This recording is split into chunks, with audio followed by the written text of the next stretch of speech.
안녕하세요. 메가메뇨니까 인천점 원장 정태성입니다. 요로결석이란 일반적으로 극심한 통증을 일으키는 질환으로 알려져 있는데요. 출산의 고통에 비견될 만큼 통증이 아주 심한 질환으로 알려져 있습니다.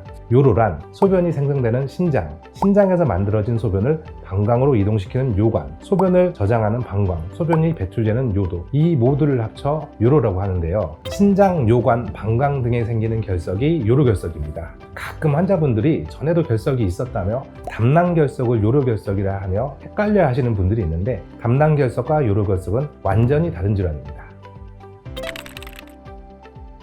결석은 신장에서 피를 걸러서 소변이 만들어지는 과정에서 칼슘, 요산, 콜레스테롤 및 여러 미네랄 등이 단단하게 뭉쳐져서 결석이 만들어집니다. 땀을 많이 흘리고 수분 섭취가 줄면 결석 결정이 신장에 머무는 시간이 길어져 결석이 잘 발생하기 때문에 여름철 결석이 더 잘 생깁니다. 그리고 유전적인 요인, 생활습관, 식이습관이 영향을 미친다고 하고, 비만인 경우, 그리고 여성에 비해 남성이 더 잘 걸린다는 보고가 있습니다.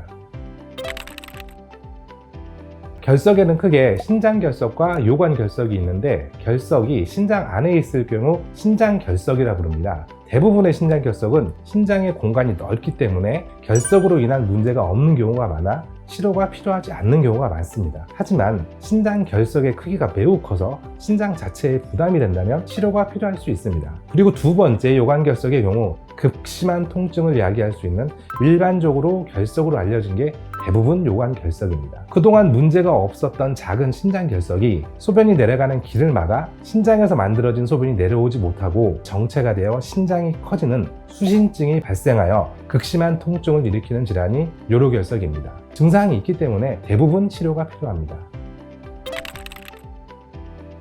요관결석의 증상은 전형적인 옆구리 통증에서부터 유관적 혈뇨, 그리고 메스꺼움, 구토 등 소화기 증상, 소변을 자주 보는 빈뇨, 잔뇨감 등 배뇨 증상, 이러한 다양한 증상이 생길 수 있고, 폐색이 심해 신장에 염증이 생긴 경우 전신 발열 등 폐혈증의 증상까지 보일 수 있습니다. 증상이 다양한 이유는 내장 기관의 통증에 대한 수용체가 직접적으로 있지 않기 때문에, 예를 들어 신장이 아파요, 간이 아파요 말 못하잖아요. 신장이 늘어나면 생기는 통증의 신경이 여러 장기로 연결되어 있어 다양한 증상을 일으킬 수 있다고 합니다. 하지만 옆구리 통증이 있다고 해서 전부 결석은 아닐 수 있습니다. 간, 쓸개 혹은 맹장 등의 소화기 질환이나 디스크, 허리, 근육통 등 근골격계 질환의 문제일 수 있으니 결석을 확인하는 검사를 시행해 정확히 진단받으셔야 됩니다.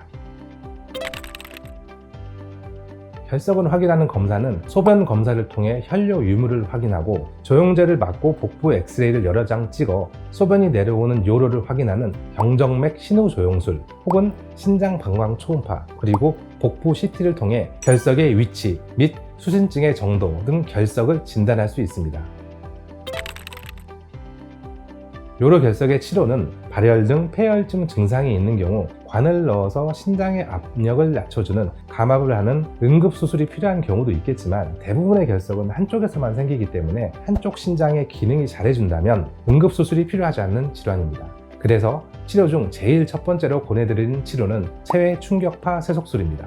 체외 충격파 세속술이란 실시간으로 결석의 위치를 확인하여 쇠석기에서 발생한 고에너지를 결석에만 전달하여 결석을 파쇄하는 시술이며, 이렇게 파쇄된 결석을 요관을 통해 소변으로 배출시키는, 즉 자연 배출을 유도하는 시술입니다. 때문에 쇠석하고 결석이 바로 해결되지 않고 쇠석 후 하루 2-3리터 정도의 충분한 수분 섭취를 하면서 파쇄된 결석이 자연 배출될 수 있도록 해야 됩니다.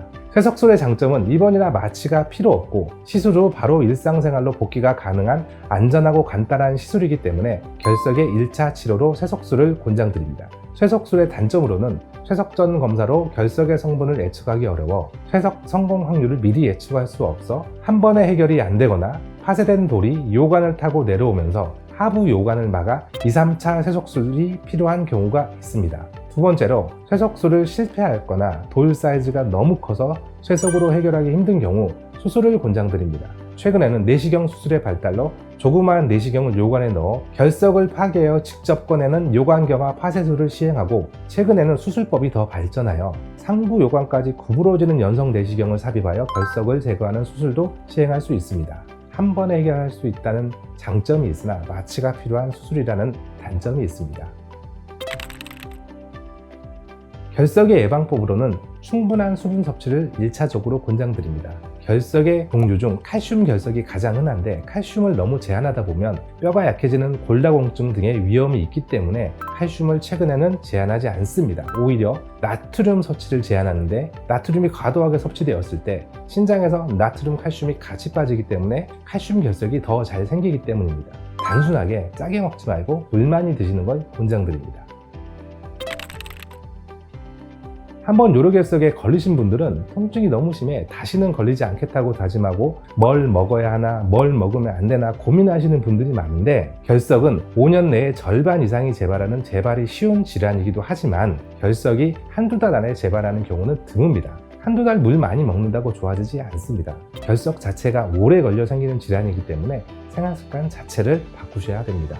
그렇기 때문에 어려운 식단을 꾸준히 하기보다 단순하게 충분한 수분 섭취 및 짜게 먹지 않은 식이습관, 이 두 가지만 지키더라도 잦은 재발을 막을 수 있습니다. 지금까지 메가비뇨기과 인천점 원장 정태성이었습니다. 감사합니다.